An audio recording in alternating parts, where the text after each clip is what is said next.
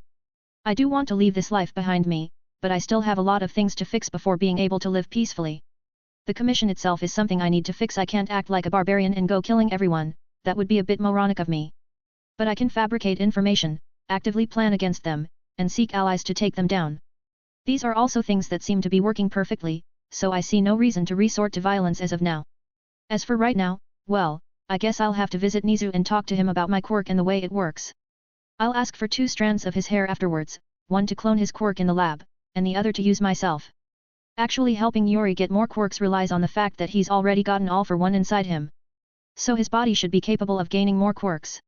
It would be inadvisable at best, a crime at worst, to give quirks to regular people. I know very well what stretching one's limits looks like in that regard, and I don't want to create any nomus by mistake. So this will be the only instance where I will be helping anyone get more quirks. Underscore underscore underscore underscore underscore underscore underscore underscore underscore underscore POV narration underscore underscore underscore underscore underscore underscore underscore underscore underscore underscore. Bear teleported himself outside of Nizu's office door. This time, he could clearly see that the principal was awake and working. Sorting through some files. He politely knocked on the door before entering. And Nizu raised his head to greet Beru with a smile. One filled with energy. Great to see you, Beru. I was so glad not to hear about anything bad happening to that scientist. Beru just stared at Nizu for a while before he started talking while approaching a chair to sit down. Oh, your lack of trust pains me greatly. What am I to do if even one of my greatest friends doesn't believe in me? Beru's playful demeanor came as no surprise to Nizu, who just looked on as Beru sat down. The two of them talked about random things for a bit. Beru explaining how he ended up building a cabin in the woods. He left Lady Nagant out of it though. Nizu talking about spying on students interacting with each other. All harmless fun. So, what's wrong? Have you come to call another night out? Or did something bad happen? Nizu did decide to get to the meat of the conversation. The principal could tell that there was something on Beru's mind. So he decided to press for it eventually. Well, I kinda want to ask you for something. It's not something hard really, and I also want to tell you more about my original quirk. Beru's words immediately made Nizu gain a serious expression. Gone was his relaxed smile. It wasn't the time for it, after all. I see. How come you're willing to part with this much information? It always seemed to be a taboo for you. Nizu's words weren't wrong. Beru always diverted any attention away when it came to his quirk. Not saying anything besides the fact that it made him stronger and more durable, besides the appearance change. But he would never mention more about it. He never talked about why the doctors, after he reappeared from the forest, failed to even tell if he was human. It was a strange thing to see. The ones doing the experiments said that his DNA was constantly changing as if it was evolving in real time. It was simply impossible to get a good look at it before it changed again. Nizu was well aware of those discoveries, but he never pressed the issue with Beru. The principal didn't want to make it seem like he was trying to pry into Beru's personal issues. First of all, I don't only have one quirk. This is by personal discovery. By the way, one of them turns me into what I am, a mutant quirk that turns me into an ant, but allows me to keep a somewhat human shape. Nizu nodded his head at that. Many had surmised that Beru was born with multiple quirks. And saying that he had one mutation quirk would be like saying that the sun is bright. Plainly stating the obvious. The other one is what I didn't quite talk about at all, a quirk that allows me to permanently absorb the properties of anything I consume, gaining the toughness of metals, the venom of snakes, the poison of a mushroom. I can constantly transform my body to use the things that I've devoured. Nizu looked at Beru in shock. That wasn't quite what he was expecting to hear from Beru. The quirk Beru explained to him was simply amazing. But there was something else in his mind. Did that extend to taking the abilities of humans? Quirks? And, when I consume the DNA of any person, I can shift my DNA to match theirs, copying their quirk factor in the process. A single strand of hair, or a single droplet of blood is all I need to permanently copy someone else's powers. Beru's explanation only made Nizu more and more shocked. And given training, I can perfectly combine quirks well, not all quirks, only those that work together, but you get my point. Beru's even told Nizu of this detail. Something that he had kept from Yuri. Why? Well, Nizu was someone Beru knew that he could trust. If he was to come clean about his ability,